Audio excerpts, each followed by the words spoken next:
जोहार, नमस्कार। Nagpuri gold channel में आपने मन कर स्वागत है, अभिनंदन है। आपने कर संगी युगेश कुमार महतो। आपने मन कैसा नहीं हमके लागेला आपने मन कुशल मंगल हो पाए। तो चलो एगो गीत पे आज चर्चा करी ला। और वो गीत कर जे बोल है वो श्री वृंदावन पर है और इकर जे रचनाकार हैं वो घासीराम महली हैं। घासीराम महली, घासीराम के बारे में आपने मन जाने ना कि घासीराम नागपुरी कर बहुत दिग्गज कवि हैं, बहुत प्रसिद्ध कवि हैं।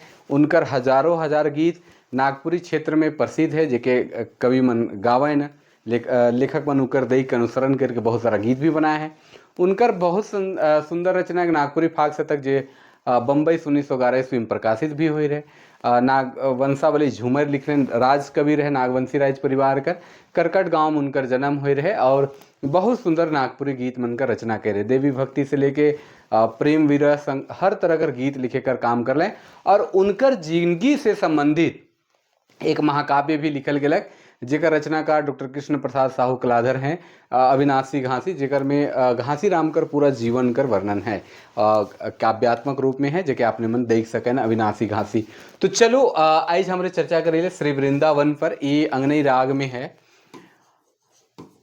अंगनई नागपुरी कर बहुत प्रसिद्ध राग है। अंगनई राग जे खास करके जनाना मन कर गावे कर राग है, महिला प्रधान है। अंगना कर मतलब होएला अंगना से लेवल जा है अंगनई, और अंगनई मूल रूप से स्त्री से संबंधित है। अंगनई जे गावे कर समय हो घुरती रथ से देवठान तक है। अब देवठान पहुंचा थे, 2-4 दिन में देवठान पहुंच जाए। तो देवठान कर बाद से इके गावे कर वर्जित रहेल, मना रहेल कह सकिल कि देवठान कर बाद नहीं गावल जाए। तो ये अपने मन के जानकारी भी हुई। उकर बाद से उन्हें अलग अलग राग मन फगुआ मन चले के लागी। तो इस श्री वृंदावन पे है उकर थोड़ा सा चर्चा करीला। और